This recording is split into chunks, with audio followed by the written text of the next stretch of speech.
Whistle சின்னம் allot பண்ணியிருக்காங்க. General simple கிடச்சிருக்கு. எவ்வளோ மகிழ்ச்சியாக இருக்கீங்க? எப்படி எடுத்துகிட்டு போகிறீங்க அடுத்த கட்டமாக? இது எங்களுக்கு மட்டும் இல்லை, ஒட்டுமொத்த தமிழக மக்களுக்கும் இது ஒரு மகிழ்ச்சியான தருணம். ஏன்னா இன்றைக்கி ஒரு 70 ஆண்டுகளுக்கு பிறகு தமிழகத்தில் ஒரு மிகப்பெரிய மாற்றம். இந்த மாதிரியான சூழ்நிலை இதுவரை தமிழகத்தில் இருந்ததில்லை.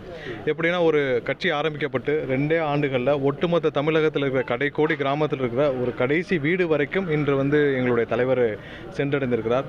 எங்கள் தலைவர் இந்த 2026 தேர்தலில் முதல்வராக வர வேண்டும் என்று கடைக்கோடி இருக்கிற கடைசி மக்கள் வரை அனைவரும் ஆசைப்படுகிறார்கள்.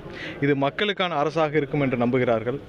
2 வருஷத்தில் இவ்வளோ பெரிய ஒரு ரீச்சு, இவ்வளோ பெரிய மக்கள் ஆதரவு இருக்கும் என்றால் அது எங்களுடைய தலைவருடைய 30 ஆண்டு கால உழைப்பிற்கு கிடைத்த ஒரு வெற்றி தான். இதற்கு முதல் தேர்தலாக எங்களுடைய தமிழகம் வெற்றி கழகம் ஆரம்பிக்கப்பட்டு முதல் தேர்தலாக வர 2026 சட்டமன்ற தேர்தலை எதிர்கொள்ள போகிறோம். இதற்கு நாங்கள் எங்களுடைய தலைவர் அவரால் தேர்ந்தெடுக்கப்பட்ட சின்னம் எங்களுடைய மொத்தம் 10 சின்னம் கொடுத்தோம். ப்ரையாரிட்டியில் எங்களுடைய தலைவர் கொடுத்த ப்ரையாரிட்டியில் முதல் சின்னமாக விசில் சின்னம் இருந்தது. கண்டிப்பாக எங்களுடைய தலைவரின் ஆசைப்படி தமிழக மக்களின் ஒட்டுமொத்த எதிர்பார்ப்பும் ஒட்டுமொத்த ஆசையும் எங்களுடைய தலைவர் என்று முதல்வராக வர வேண்டும் என்பதுதான். அதற்கு முதல் படியாக இந்த சின்னம் வழங்கப்பட்டுள்ளது.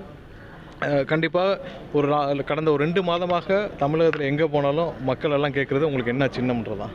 ஏன்னா இவ்வளோ தூரம் ஒரு மக்கள் அனைவரும் என்ன சின்னம்னு போகிற இடத்துலாம் கேட்குறதுக்கு என்னென்னா, அவர்கள் பொதுமக்கள் அனைவரும் வாக்களிக்க தயாராகி விட்டார்கள்.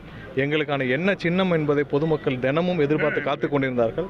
அவர்களின் ஒட்டுமொத்த எதிர்பார்ப்பும் இன்று ஆசையும் இன்று பூர்த்தியாகப்பட்டது.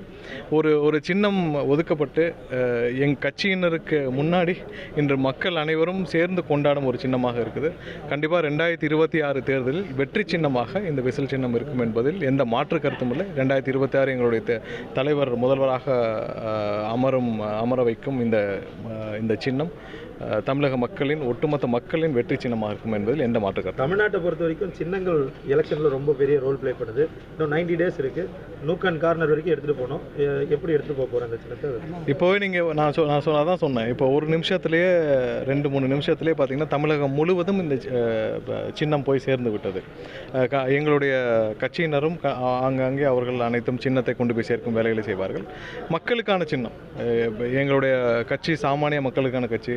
மக்களுக்காக ஒருவர் அனைத்தையும் ஒரு 30 ஆண்டுகால உழைப்பை மாற்றிவிட்டு இன்றைக்கி வேண்டாம், இது வரைக்கும் வருஷத்துக்கு ஒரு 500 கோடி சம்பாதிச்சுட்டு இருந்த சம்பாத்தியம் வேண்டாம், மக்களுக்காக வந்தேன்ற ஒரு திடமான முடிவை எடுத்த ஒரு தலைவருக்காக ஒட்டுமொத்த தமிழகமும் கண்டிப்பாக காத்துக்கிட்டு இருக்குது.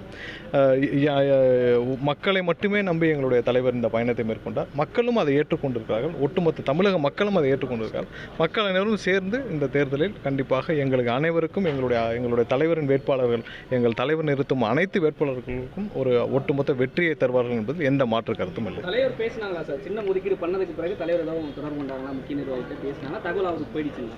இல்லை, தலைவர் கண்டிப்பாக பார்த்திருப்பார். இதுவரை எங்களுடைய பொதுச் செயலாளர்கிட்ட பேசியிருப்பார். அது கண்டிப்பாக அறிவிப்பார். நன்றி. தேங்க்யூ.